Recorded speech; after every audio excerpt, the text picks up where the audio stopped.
უკრაინის პრეზიდენტი ვოლოდიმირ ზელენსკი ოფიციალური ვიზიტით დიდ ბრიტანეთში ჩავიდა, სადაც ქვეყნის ახალ პრემიერ-მინისტრ ენდი ბერნემს შეხვდა. ეს ბერნემის პრემიერობის პერიოდში უცხოელი ლიდერის პირველი ვიზიტია. ლონდონის განცხადებით შეხვედრა კიდევ ერთხელ მიანიშნებს იმას, რომ დიდი ბრიტანეთი უკრაინის ურყევი მხარდამჭერია. პორტსმუთის საზღვაო ბაზაზე გამართული შეხვედრისას ზელენსკი და ბერნემი დიდ ბრიტანეთში მომზადების კურსზე მყოფ 200-ზე მეტ უკრაინელ სამხედრო მოსამსახურესაც შეხვდნენ.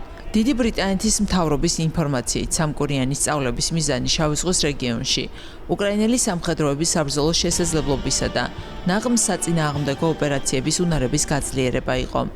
ვიზიტის ფარგლებში ლონდონმა კიევს ელექტრონული ბრძოლის ახალი სისტემის Stonecloak-ის ტექნოლოგიის ინტელექტუალური საკუთრების გადაცემაც დაუდასტურა.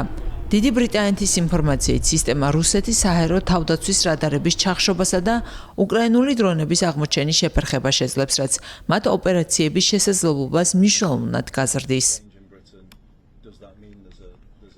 ვფიქრობ, უკრაინაში შეიძლება გაჩენილიყო კითხვა, ბრიტანეთში ხელისუფლება შეიცვალა ნიშნავს თუ არა ეს იმას, რომ შეიცვლება ბრიტანეთის დამოკიდებულებაც უკრაინის მიმართ. მინდა ყველა დავარწმუნო, რომ ასე არ არის.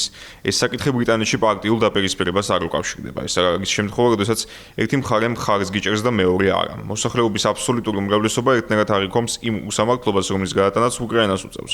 ჩვენ ნათლად გვესმის, რომ ჩვენი მოვალეობაა თქვენ გვერდით დგომა და თქვენი მხარდაჭერა. მიხარია, რომ ამის თქმა პირადად ძალიან მალე შეუძლია, რადგან არ გვინდოდა ვინმე შექმნიდა შტაბ-ბეჭდილება, თითქოს რაიმე შეიცვალა. არანაირი ცვლილება არ არის, პირადად მეც მუშაობდი უკრაინელებთან.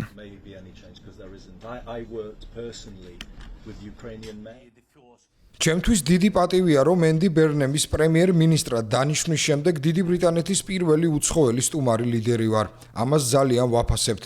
ვიცი, რომ აქ პორტსმუთში განსაკუთრებული პატივისცემით ეკიდებიან ჩვენს სამხედროებს, განსაკუთრებით კი ჩვენს მეზღვაურებს. მადლობა ამისთვის. უკრაინასა და დიდ ბრიტანეთს შორის ურთიერთობა დღეს უფრო ძლიერია ვიდრე ოდესმე. მადლობას ვუხდი ენდის იმისთვის, რომ ამ პარტნიორობისადმი ერთგულების, თავდაცვისა და უსაფრთხოების საკითხებს განსაკუთრებულ ყურადღებას უთმობს. თავდაცვა და უსაფრთხოება მხოლოდ სიტყვები არასოდეს არის. დღეს ყველა ხედავს, რა გამოწვევების წინაშე დგას მსოფლიო ყოველდღიურად. ჰორმუზის სრუტე ნორმალურად აღარ ფუნქციონირებს. რუსეთი ცდილობს შავ ზღვაში ჩვენი პორტების, მათ შორის ოდესის მიმართულებით საზღვაო მარშრუტები დაბლოკოს. ჩვენ კი ყველაფერს ვაკეთებთ, რომ ამას ხელი შევუშალოთ. ყოველი დაბლოკილი საზღვაო გზა შორეული პრობლემა არ არის. ის აზიანებს გლობალურ უსაფრთხოებას, აფერხებს საერთაშორისო ვაჭრობასა და მსოფლიოს ბევრ ქვეყანაში ადამიანების ცხოვრებას აძვირებს. დიდ ბრიტანეთში ვიზიტის დასრულების შემდეგ ვოლოდიმირ ზელენსკი ვაშინგტონში გაემგზავრება, სადაც ამერიკის შეერთებული შტატების პრეზიდენტ დონალდ ტრამპს შეხვდება. მხარეები სავარაუდოდ უკრაინისთვის სამხედრო დახმარების, უსაფრთხოების გარანტიებისა და ომის დასრულების პერსპექტივებს განიხილავენ.